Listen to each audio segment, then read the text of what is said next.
जय Shri Radhe Krishna. Welcome to all of you. आज की क्लास में आप सबका बहुत बहुत स्वागत है।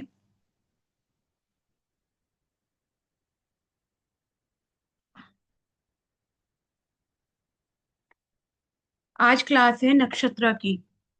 आज हम सीखेंगे, हम पढ़ रहे हैं नक्षत्र को डीप के अंदर कि नक्षत्र क्या बताते हैं, नक्षत्रों के पीछे की स्टोरीज क्या है, इनके अंदर से जो प्रिडिक्शंस आती है वो कैसे निकल कर आती है। तो लास्ट क्लास में हमने अश्वनी नक्षत्र के बारे में पढ़ा था। हमने जाना था किस प्रकार से अश्वनी नक्षत्र केतु का नक्षत्र, किस प्रकार से अश्वनी पुत्रों का जन्म हुआ। आज हम पढ़ेंगे भरणी नक्षत्र। भरणी नक्षत्र का जो मतलब होता है भरण पोषण, इसका अगर आप सिंबल देखोगे भरणी नक्षत्र का, तो भरणी नक्षत्र का सिंबल आता है लाइक एज,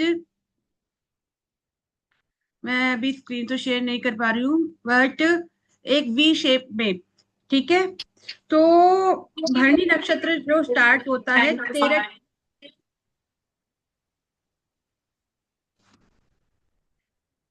भरणी नक्षत्र की जो स्टार्ट होता है 13 डिग्री 20 मिनट से 26 डिग्री 40 सेकंड तक इसकी भरणी नक्षत्र रहता है। भरणी नक्षत्र का मतलब होता है कि ये नक्षत्र वीनस का नक्षत्र हेलो। होता है। हाँ जी। हाँ जी, प्रणाम जी। हेलो, कुमारी जी। पहले क्या नाम था?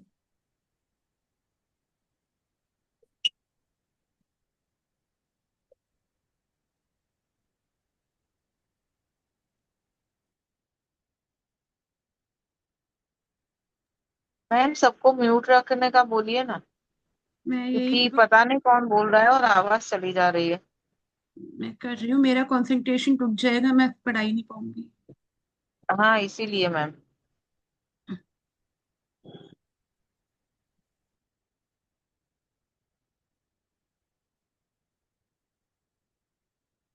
आप लिख लीजिए, भरणी नक्षत्र की जो रूलर है वो है वीनस, शुक्र भगवान।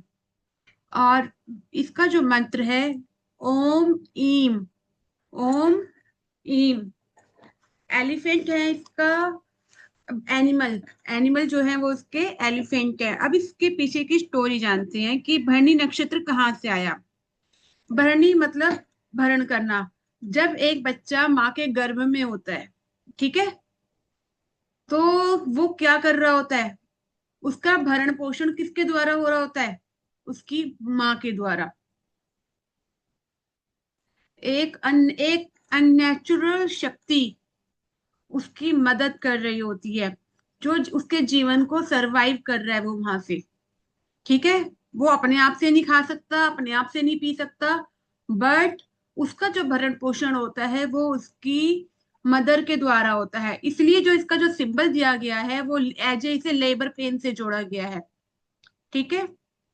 तो इस सिंबल के अंदर इसमें भगवान बताते हैं कि जिस व्यक्ति का जन्म हुआ है उसकी मृत्यु निश्चित है। कि जन्म होना आसान बात नहीं है, बहुत टफ है। और जब किसी की मृत्यु होती है उसी के बाद ही एक नया चक्र स्टार्ट होता है लाइफ का। तो अगर किसी व्यक्ति का भरणी नक्षत्र में जन्म हुआ है तो ऐसा व्यक्ति अपने परिवार का भरण पोषण करने वाला व्यक्ति है। चाहे जो भी हो जाए, जैसे भी हो जाए, ये अपने परिवार को कभी भूखा नहीं रहने देगा। ये इसके पास एक ऐसी पावर है जो इसे खिंच लाएगी। भरणी का मतलब होता है धारण करना, जो बताता है कि किसी भी चीज को कैसे धारण किया जा सकता है।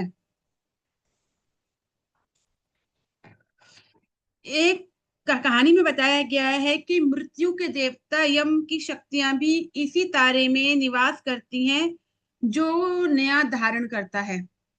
अब यहाँ पर एक बात समझिए, थोड़ी सी समझ में आइए आइए कि आप इमेजिनेशन कीजिए जब एक व्यक्ति के जीवन के अंदर बहुत ज्यादा प्रॉब्लम्स होती हैं, कि खत्म नहीं होकर दे रही होती, तो एक स्टेज एक ऐसी आती है कि वो प्रॉब्लम्स खत्म हो जाती हैं और एक नई जिंदगी स्टार्ट होती है, एक नया सर्कल स्टार्ट होता है लाइफ का। कितने लोग इस बात से एग्री करते हैं? चैताली जी। ठीक है। तो इसीलिए भगवान कहते हैं यहाँ पर कि अगर आप अपनी लाइफ के अंदर किसी एक की पॉइंट के ऊपर आप स्टक हो गए हो, रुक गए हो, तो आपके जीवन का सर्कल वहीं रुक जाएगा। ये सर्कल, ये भरणी का नक्षत्र बताता है, स्टक का मतलब हो गया कि जैसे मान लीजिए कोई व्यक्ति पुरानी ही बातों को लेकर जैसे बैठा हुआ है, उस बात से बाहर नहीं निकल पा रहा है, तो उसे कहते हैं स्टक होना। मैं आप लोगों को म्यूट कर रही हूँ, अनम्यूट कर रही हूँ, जिससे आप अपने क्वेश्चन पूछ सकते हो, ठीक है? बट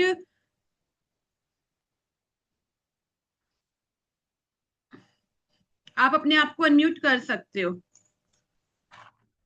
तो ये सर्कल बताता है कि अगर आप अपने जीवन के अंदर किसी एक पॉइंट पर स्टक हो गए हैं, तो आपके जीवन का सर्कल कैसे घूमेगा, उसे घूमने घुमाना बहुत जरूरी है। तो यहाँ पे 2 पॉइंट लिख लीजिए आप भरणी के नक्षत्र में, कि किसी भी एक पॉइंट पर, किसी भी पुरानी बात पर स्टक होकर नहीं रुकना, क्योंकि अगर आप लाइफ के किसी पॉइंट पे रुक रहे हो, तो आपका सर्कल वहीं रुक जाएगा, जिंदगी आगे नहीं बढ़ेगी। जिस प्रकार एक माँ अपने बच्चे को जन्म देने के लिए अपने माथे पर कफन बांधती है और फिर बहुत सारी मुसीबतों के बाद लड़कर एक बच्चे को जन्म देती है, तो ये नक्षत्र भी ये बताता है कि चुनौतियां जीवन का हिस्सा है।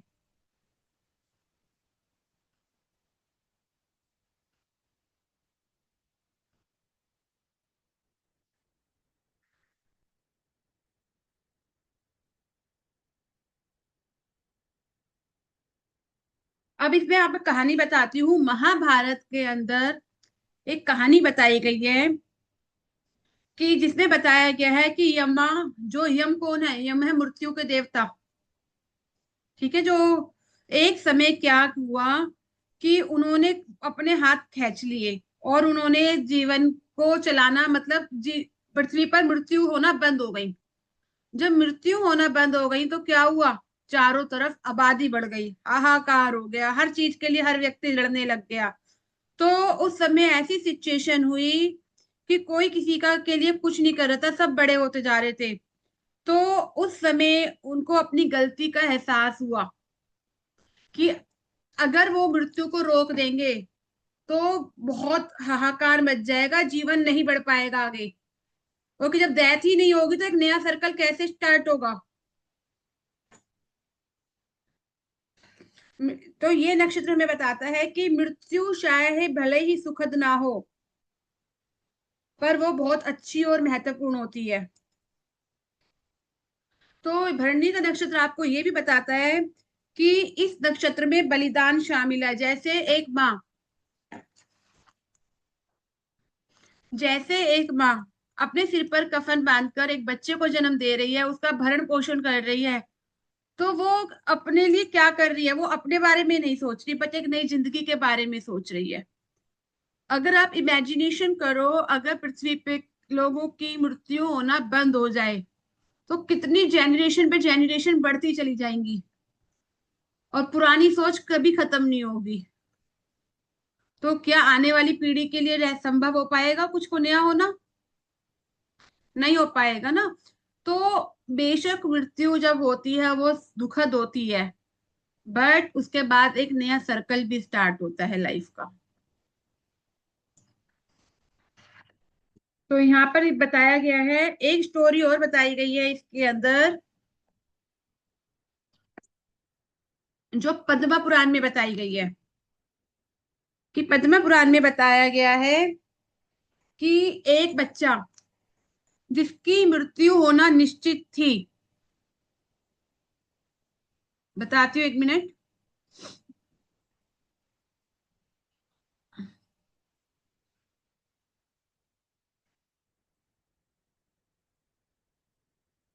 कि एक पद्म पुराण की एक स्टोरी में बताया गया है कि एक छोटा सा लड़का था, और जो उसकी उम्र 16 वर्ष की थी। ठीक है। तो भाग्य से वो लड़का क्या हुआ कि शिव पूजा में लग गया बचपन से ही।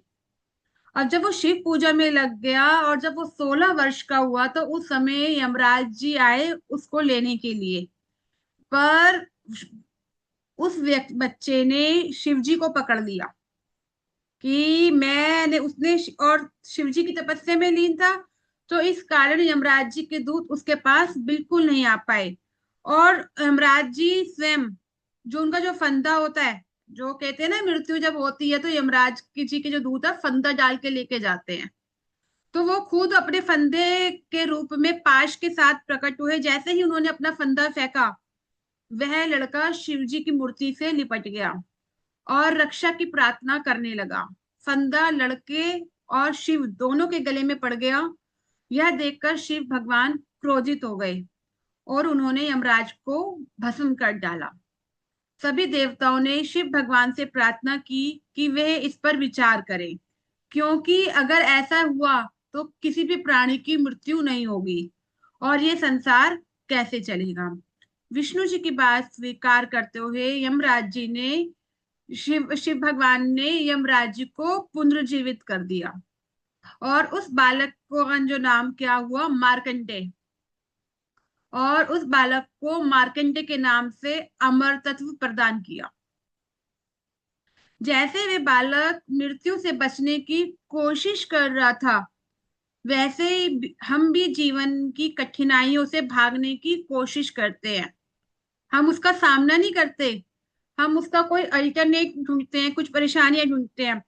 बट कभी कभी क्या होता है, उस परेशानी से बचने के लिए हम और बड़ी बड़ी परेशानियां खड़ी कर देते हैं, अपने लिए भी औरों के लिए भी। हो सकता है कितनी बार हम उस परेशानी से बच जाएं, बट हमारी उस वजह से किसी और को बहुत बड़ी मुसीबत हो जाती है।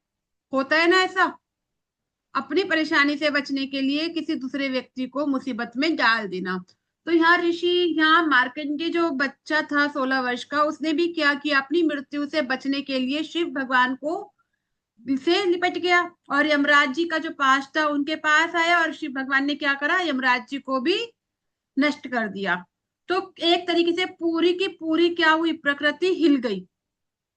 बहुत सारे देवी देवताओं की प्रार्थना करने के बाद जब उन्हें यमराज जी को दोबारा जीवन मिला, फिर वो ही सर्कल दोबारा स्टार्ट हुआ। तो ये कहानी हमें शिक्षा देती है। ये कहानी आपको क्या शिक्षा देती है कि जीवन में कितनी भी मुसीबतें आ जाएं, बड़ी से बड़ी, आपको उनसे भागना नहीं है। आराम से बैठकर उन्हें अपने जीवन का एक हिस्सा मानकर, सोच समझकर, स्वीकार करते हुए उनसे लड़ना है। अपनी विपत्ति दूसरों के ऊपर नहीं डालनी। अपने बचाव के लिए अगर आप किसी दूसरे व्यक्ति के ऊपर आप मुसीबत ला देते हैं, तो अनजाने में आप बहुत बड़ा पाप कर जाते हैं। हो सकता है आप उस पाप से बच जाएं, बट किसी और को बहुत, उसकी बहुत बड़ी सजा दे, बहुत बड़ी कीमत देनी पड़ सकती है। यहाँ तो यमराज जी को दोबारा जीवन मिल गया शिव भगवान से, और अगर वहां नहीं हुआ तो क्या होगा। तो ये कहानी आपको सबसे बड़ा सबक देती है। तो यहाँ मैं आपको ना एक चीज बताती हूँ। जब जीवन के अंदर ऐसी परिस्थिति आ जाए कि उस समय आप लगो कि अब आपके सामने कोई उपचार नहीं है, मैं इस परेशानी से कैसे बाहर आऊं, आपको कोई रास्ता नहीं दिखाई दे रहा, तो आप उस समय शिव भगवान के महामृत्युंजय मंत्र का जाप करें। जिस प्रकार शिव भगवान ने मार्कंडेय ऋषि की रक्षा करी, उन्हें अमरत्व प्रदान किया, उसी प्रकार शिव भगवान भी आपसे खुश होकर आपको आपकी परेशानियों से बाहर निकाल कर लाएंगे।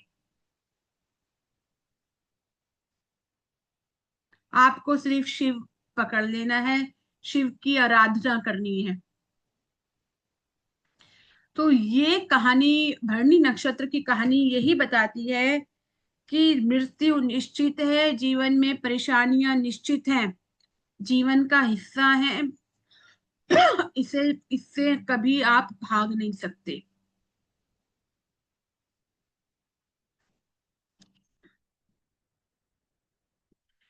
विश अच्छा लग रहा है, समझ में आ रहा है?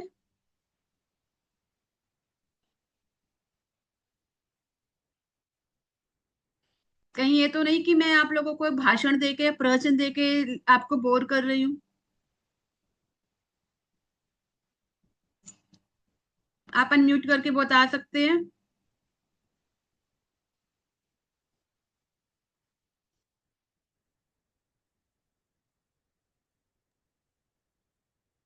हाँ मैम, वो अनम्यूट नहीं हो रहा था, तो मैं वही टाइप कर रही थी पर वो अलग ही टाइप आ रहा था कुछ।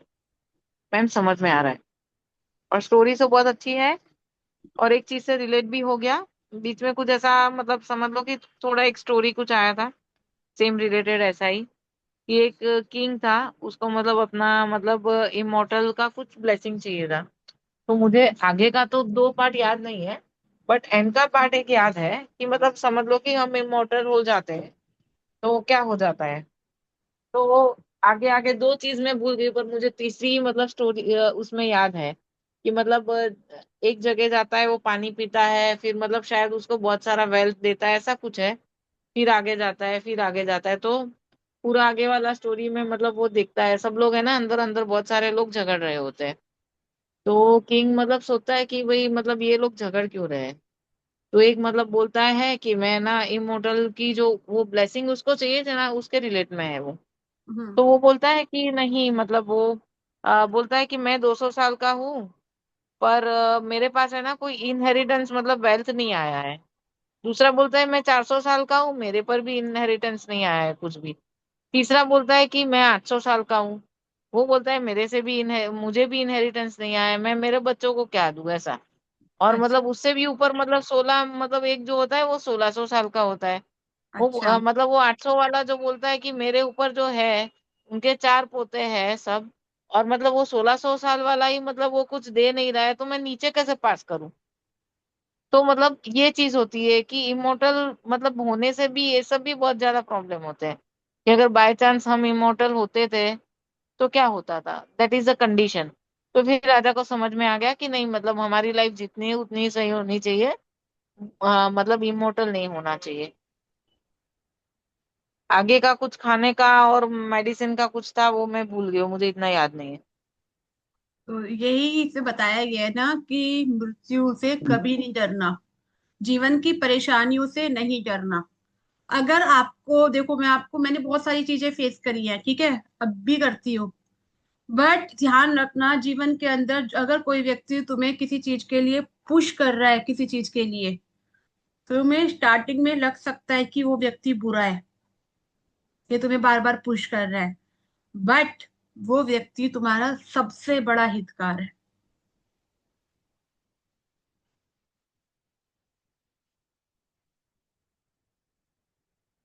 वो व्यक्ति तुम्हारे को उस सिचुएशन पे ला देगा कि जहां से आप ऊपर खड़े हो जाओगे, इतने काबिल बना देगा। शुरू समय तो थोड़ा कठिन गुजरेगा, बट वो तुम्हें उस पॉइंट पे लाके कर देगा कि अब तुम काबिल हो। और जो चुप है, बिल्कुल, वो आपके फेवर में नहीं है।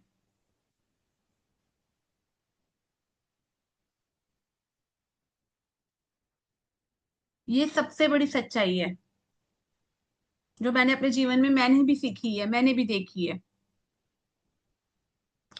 तो यही है कि जीवन की मुसीबतों से नहीं लड़ना, मृत्यु निश्चित है। अगर यम भगवान भी अपनी ड्यूटी छोड़ दे तो वो भी बहुत परेशान हो जाएंगे। पता है मार्कंडेय ऋषि का दूसरा नाम क्या है? चिरंजीवी ऋषि।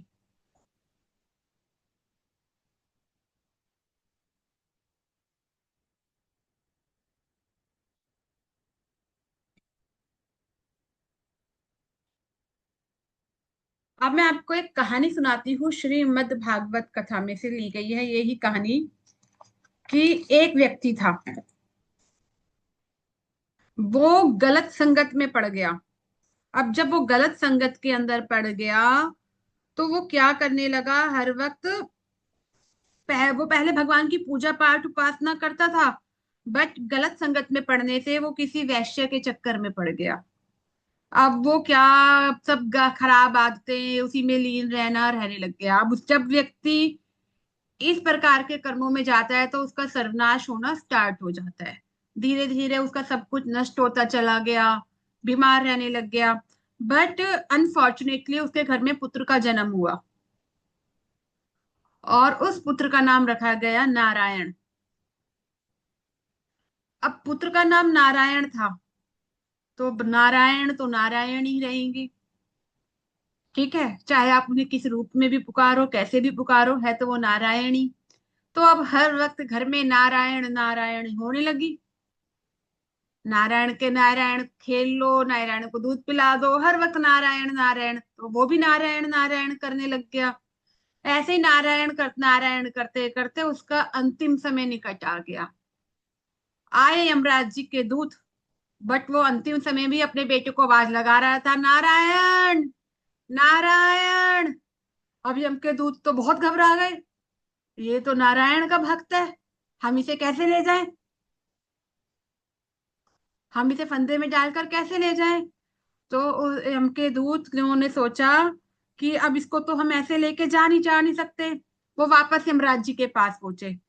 यमराज जी ने पूछा, क्या हुआ, तुम उस व्यक्ति को लेने गए थे, उसे लेकर नहीं आए। तो उन्होंने कहा, वो तो नारायण नारायण जप रहा है, वो तो नारायण को याद कर रहा है, हम उसे कैसे लेकर आते। तो फिर यम खुद पहुंचे वहां पर, और यम ने जब देखा कि वो तो यम का नाम जप रहा है, तो फिर उन्होंने ना, उसको कहते हैं ना, फूलों की वर्षा होती है, उसे अपने जहाज में लेकर आए, मतलब पाश से नहीं लेकर आए, उसे अपने जहाज में, जो ये होता है स्वर्ग का जहाज, उसमें लेकर आए। उस नारायण के नाम से उसको मुक्ति मिल गई। जीवन के अंदर जो भी उसने कर्म किए थे, जो अच्छे भी कर्म बहुत किए थे, बट कुछ बुरे कर्म भी किए थे, बस एक उस नारायण के नाम से उसका सब क्या हो गया, उसका उद्धार हो गया। तो इस कहानी में यह बताया गया है कि अगर कोई व्यक्ति मरते समय, या जिस जब उसके प्राण निकल रहे हो, वो भगवान विष्णु का जाप करते हैं, नारायण नारायण, हरे राम राम राम हरे हरे, हरे कृष्णा कृष्ण कृष्ण हरे हरे का जाप करते हैं, तो यम के दूत भी उसके निकट नहीं आ सकते।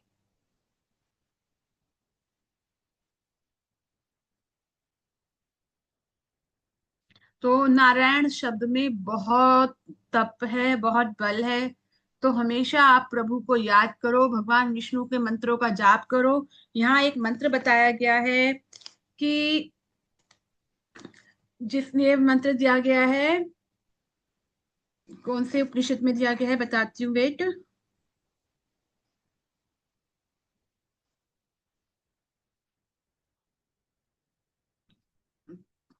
हरे राम हरे कृष्णा कृष्ण कृष्ण हरे हरे, हरे रामा हरे रामा हरे रामा हरे हरे। ये इतना शक्तिशाली मंत्र है, अगर आप इस मंत्र को जपते हो तो जीवन की सारी परेशानियों से मुक्त हो जाओगे। अभी इस मंत्र से आप समझने की थोड़ा सा और कोशिश कीजिए, बताती हूँ। ठीक है, देखो, मैं आपको ना यहाँ पर एस्ट्रोलॉजी से नहीं जोड़ूंगी, क्योंकि मेरा मकसद है आपको भगवान के साथ जोड़ना। ठीक है, एस्ट्रोलॉजी में भी इसमें बहुत सारे, जब आप आगे चलेंगे हम, तो जब मैं आपको इनके और डीपर मीनिंग बताऊंगी। बट आप समझो, जब को भी ऐसी सिचुएशन हो, कोई महिला क्या कहते हैं, गर्भ से हो, ठीक है, प्रसव पीड़ा चल रही हो, है, या प्रेग्नेंट हो, तो आप उस महिला को इस मंत्र को जाप करने के लिए दीजिए। जब डॉक्टर्स जवाब दे दें, या आसानी से वो, कि भरणी का नक्षत्र का मंत्र है ना ये, तो ये क्या करता है, सब कार्य को बहुत स्मूथ कर देता है। तो ये इस्कॉन, ये मंत्र इस्कॉन में भी बहुत बोला जाता है, बहुत प्रभावशाली मंत्र होता है।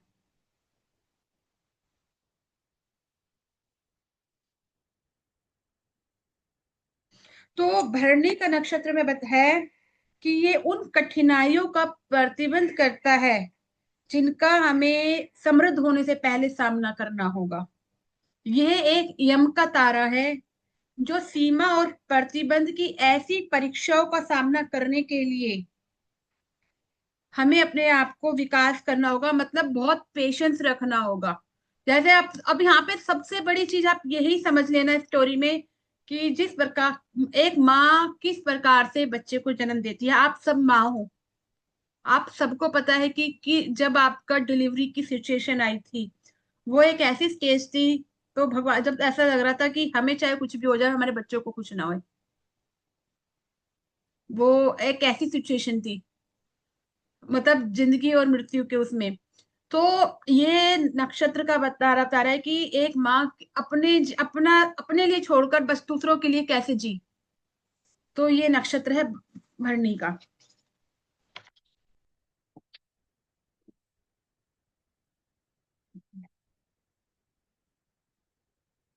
अभी इसकी स्टोरियां और भी हैं, बट आज इसका इतना ही करते हैं। अश्वनी नक्षत्र में आपने क्या सीखा, क्या सीखा अश्वनी नक्षत्र का मोरल ऑफ द स्टोरी क्या थे? आप लोग सेम क्लास में थे।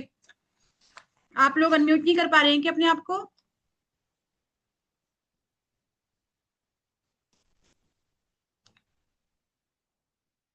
देखिए अब कर पाएंगे? हम्म। अश्विनी नक्षत्र से तो ये सीखा कि मतलब वो अश्विनी कुमार थे, वो मतलब बहुत अच्छे, मतलब वो सर्जन थे। तो वो मतलब किसी का भी कुछ भी करके मतलब वो लोगों को बचा सकते थे। हाँ। उसके अलावा तो पता नहीं, मतलब और कुछ सीख होगी तो।